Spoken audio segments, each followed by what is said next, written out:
Hubo un momento en nuestras vidas donde todo era mucho más simple. A la única mujer que amábamos y nos hacía llorar era nuestra madre. Las preocupaciones eran tan pequeñas como hacer tareas o rogarle a Dios que no se dañara el lente de tu Play 2. Y si eras afortunado, te esperaba un gran plato de comida luego de salir de clases y esa pantalla de la televisión negra que, pequeña o grande, te llevaba a otros mundos. En esa época, en el amalgama de series que podrías encontrar, había cierto grupo de ellas que compartían varios elementos en común, y cada una de ellas tenía un gran fandom.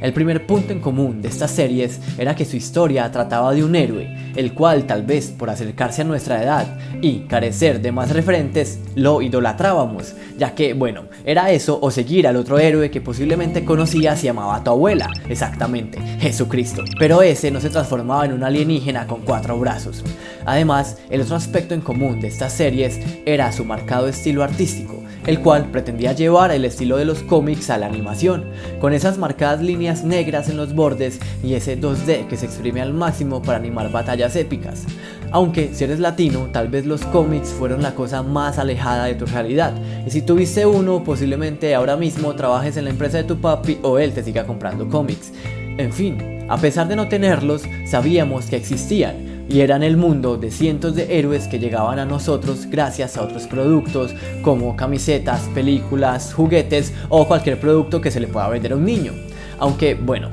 mirándolo en perspectiva me parece gracioso como Ben 10 y Avatar, las cuales son dos animaciones que se nutren de los cómics, en realidad son historias originales de la pantalla negra, las cuales gracias a su éxito luego tuvieron historias publicadas en formato de cómic, al contrario de la otra gran mayoría de famosas series de esa época como Teen Titans, Generador Rex, Ultimate Spider-Man o las mismas series de Max Steel, las cuales nacieron de los cómics de dicho personaje. Incluso en mi cabeza no recordaba que el diseño de Generador Rex era tan similar al de Mark, pero vienen de la misma casa de cómics, entonces todo tiene sentido. De esta manera, y gracias a la nostalgia por esos años dorados e inocentes de nuestra vida, también por la necesidad del humano de crear y consumir historias de héroes y por la maravillosa temporada que tuvimos a través de la plataforma de Prime, hoy vamos a hablar de el arete griego. En la antigua Grecia había algo que los individuos buscaban para sobresalir en sus sociedades, algo que les daba valor y fungió como característica del ciudadano modelo de su civilización.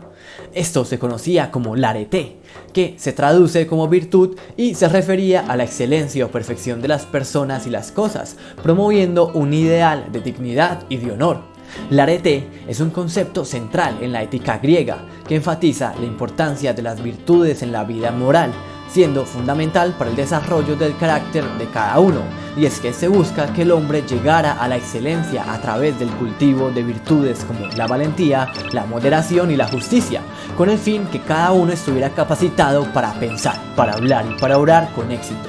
La transmisión de estas virtudes se llevó a cabo a través de toda la epopeya homérica, ya que obras como la Ilíada y la Odisea eran interpretadas por aedos y rapsodos tanto en asambleas aristocráticas como en diversos festivales que se hacían en sus ciudades, haciendo que niños y adultos conocieran la importancia de estos valores a través de las historias de grandes héroes como Ulises, Aquiles, Diomedes o Ajax. Y es que sí, en ese momento no tenía youtubers que te resumieran estas historias con todos los easter eggs, pero sí había, como mencioné antes, aedos y rapsodos, quienes ibas a poder ir a escuchar siempre que quisieras conocer un nuevo relato sobre tus héroes favoritos,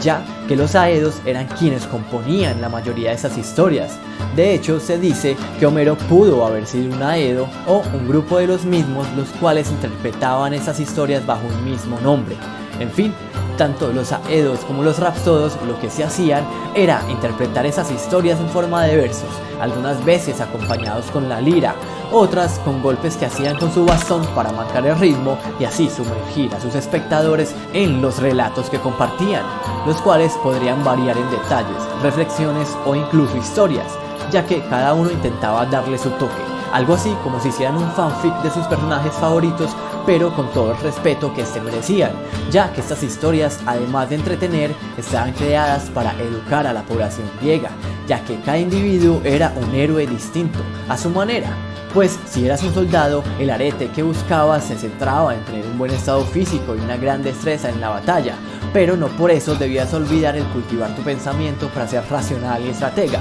Del mismo modo, si eras un gobernante, tu arete estaba en el buen uso de la oratoria y tener un amplio bagaje para conducir a tu pueblo a la riqueza. Pero tampoco podrías olvidarte de tener un mínimo de entrenamiento físico o conocimiento de poesía y literatura. De hecho, se dice que Platón no era el nombre de pila de este pensador, sino su apodo por los grandes omoplatos que se cargaba de ir a hacer barritas con los panas. De manera que para ser alguien sobresaliente en la sociedad griega, debías de intentar alcanzar la excelencia en diversos campos. Es así como sus héroes eran el reflejo de esto, personajes que habían conseguido escribir su propio destino gracias a su excelencia y que cultivaban aquellos valores y normas morales que el ciudadano promedio debía buscar. Y es que los griegos tenían algo de viltrumitas, en el sentido que para ellos la búsqueda de la excelencia solo se lograba en sociedad, algo así como una competencia constante, en donde tu rival se ve como un igual y el superarlo hará que la misma sociedad se supere. Solo que los viltrumitas lo llevaron al máximo. Es así como, a pesar de haber pasado varios miles de años de grandes avances, desastres y guerras, aún como humanos necesitamos de aquellos héroes ficticios, creados a imagen y semejanza, pero dotados de habilidades extraordinarias como un sentido del bien y la justicia inquebrantables, para enseñarnos una y otra vez que debemos de ser buenos. Pues parece que estos personajes que salen de nuestros sueños son los únicos que logran mantenerse alejados de la maldad que habita en nuestra realidad, donde no todo es ni negro ni blanco y la mayoría, más que buscar ser virtuoso, pretende cualquier placer rápido, fama o fortuna que los haga ignorar lo mal que lo están pasando los demás. Y es por esto que las historias de héroes que luego volvimos super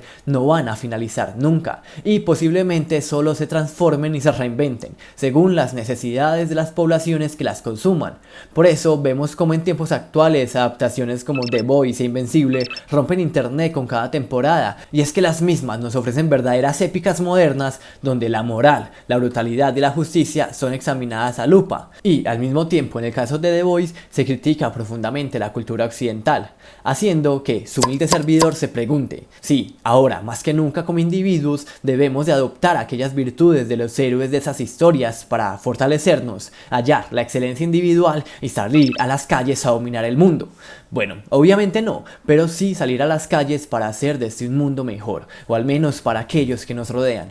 Ahora, luego de esta introducción, hablemos entonces de Invencible. Esa historia ya se había publicado hace mucho y era algo así como un cómic de culto, una obra que cuando se publicó por primera vez no tuvo el boom que merecía y que fue gracias al paso de los años que logró destacar y ganar gran popularidad, pues su primera publicación se realizó en enero del 2003 y se mantuvo activo hasta febrero del 2018. Sin embargo, no sería hasta el estreno de la serie animada producida por Amazon para que todo el mundo comenzara a hablar de la historia de Mark Grayson. Y es que, como ya dije antes, en Latinoamérica no era usual ver cómics. Ahora, encontrar un cómic de otra editorial que no fuera Marvel, DC o Norma era algo complicadísimo. Y por otro lado, el público que ahora mismo está siguiendo cada temporada y hablando de cada capítulo que se estrena en internet eran unos bebés cuando el cómic se estaba publicando. De manera que estamos al frente de una de esas obras atemporales que logró destacar y conseguir popularidad muchos años después de su estreno, ya que, a pesar de visualmente no decirte mucho, es más, creo que si veo este cómic en una biblioteca o librería pensaría que se trata de un personaje genérico. Fue justamente la historia que desarrollaba a través de sus paneles y que se volvió cada vez más cruda y violenta con cada publicación la que hizo que tanto fans de los cómics como de la serie animada se dieran cuenta que no estaban al frente de una historia cualquiera, ya que aquí se nos muestra un universo muy amplio que parodia tanto personajes como asociaciones e historias de otros cómics, pero llevados a un tono mucho más realista. En lo que cabe, pues sí, obviamente hay personas con super fuerza que vuelan o se convierten en ogros, pero al mismo tiempo esos héroes son de carne y hueso, pueden morir en medio de una batalla e incluso aquellos más fuertes veremos cómo pueden caer. Y es que para ese momento los cómics que más se consumían en su mayoría eran sobre personajes muy bonachones, con humor blanco y catalogados casi que para párvulos, pues en ese entonces si te gustaban los cómics eras un rarito. Es así como esas historias donde el bien siempre vence y los personajes son perfectos, con el tiempo dieron paso a antihéroes o personajes más violentos y mundos más crudos, dando paso a que historias como Invencible pudieran nacer. En ella, al principio, podría confundirnos por sus colores cálidos y narrativa simple, y pensar que todo le saldrá bien a Mark, que obtendrá sus poderes, será invencible y nadie lo vencerá, siendo todo felicidad, osos de peluche y estrellas. Pero conforme se nos revela el origen de Nolan, se nos muestran todas las otras dimensiones y estamos viendo cómo cada acción y las repercusiones que dan nacimientos a nuevos villanos y catástrofes. Nos damos cuenta que estamos al frente de una historia que podría asimilarse más a una épica o tragedia griega que a un simple cómic. Y es que es brutal como el mismo nombre de la obra, si lo vemos desde la etimología, nos habla no de cómo Mark es invencible, pues veremos que en varios momentos lo derrotarán en batalla, sino de cómo a pesar de esto, él nunca será sometido por sus oponentes, ya que sí, su padre casi lo mata, pero ni haciendo esto pudo hacerlo cambiar de opinión. Veremos entonces cómo Mark no se someterá a los ideales de su padre, ni a la forma en la que trabaja Cecil. Incluso, a pesar de escuchar a su familia, amigos y pareja, siempre estará cuestionándose sus acciones, reflexionando sobre las consecuencias de las mismas. Y en esta última temporada vemos cómo no somete su moral a la opinión externa, llegando por sí mismo a la conclusión de que si debe asesinar a su enemigo, lo hará, si con esto logra evitar que hayan más muertes. Además, en esta temporada tenemos varios episodios donde podemos ver la historia desde la perspectiva de los villanos y se hace de manera espléndida. En serio, solo bastaron 7 minutos de animación sin diálogo para hacerme dar ganas de llorar. Y es que con estos dos personajes sin nombre se nos enseña la historia vista desde aquellos que solo importan cuando el héroe de turno llega, pero que son olvidados e ignorados para solo fijarnos en el blanquito con poderes, o bueno, blanco asiático en este caso. La elección de contarnos esa breve historia solo a través de las imágenes y con la metáfora visual de cada pétalo que se desprende de esta flor es genial, ya que como nunca escuchamos las voces de estos personajes, termina esta secuencia y nos damos cuenta que seguimos sin saber nada de ellos y que solo siguen siendo extras en la historia principal. Muy similar a como muchas personas en el mundo que habitamos siempre serán ignorados y pareciera que sus acciones no valieran nada en un universo inmenso. Del mismo modo, veremos un nuevo personaje que, como cualquier otro interpretado por Aaron Paul, está destinado al sufrimiento. ¿Matar o no matar? He ahí la cuestión. ¿Alguno se ha preguntado alguna vez desde cuándo se volvió regla máxima que un héroe no debe matar? Pues yo sí, ya que los primeros héroes, desde los literarios hasta los mitológicos o del folclore, solían matar. Claro, que no eran asesinos despiadados que llegaban cortando cabezas, sin embargo, si era necesario, sí lo hacían, pero no sin reflexionar primero.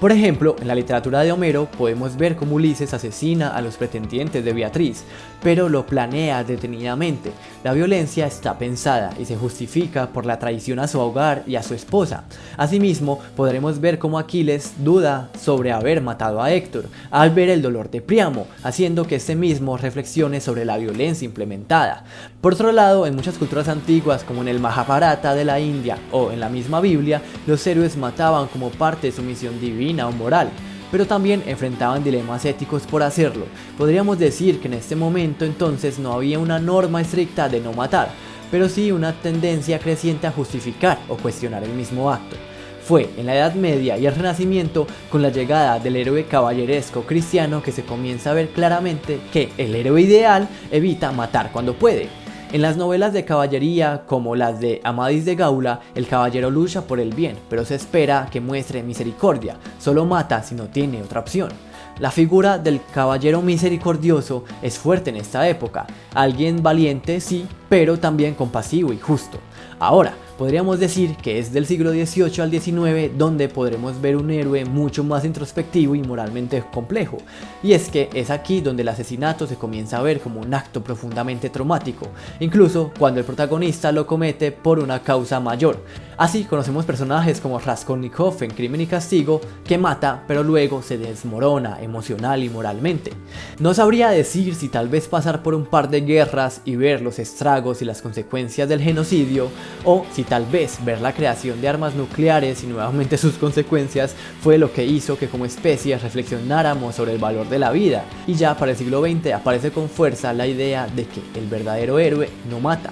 Este es un principio básico para muchos de los superhéroes que conocemos como Batman, Spider-Man o Superman. Esto gracias a que como sociedad comenzamos a cuestionar profundamente el uso de la violencia incluso por causas aparentemente justas. Y bueno, Hoy en día, tal vez gracias al absurdo y el gran vacío luego de que pasaran aquellos siglos de grandes ideas y grandes revoluciones, vemos muchos personajes que sí matan, pero el público es invitado a cuestionar si esto los hace héroes o no. Ahora mismo el dilema se vuelve parte esencial de los personajes, ya no hay respuestas claras, pero la violencia siempre tiene un precio, emocional o ético, y son justo obras como Invencible las que nos llevan a reflexionar nuevamente sobre aquellos héroes que solo habitan nuestras ficciones, pero que nos han acompañado desde el primer momento en que un hombre consiguió las herramientas de su lenguaje para contar una historia.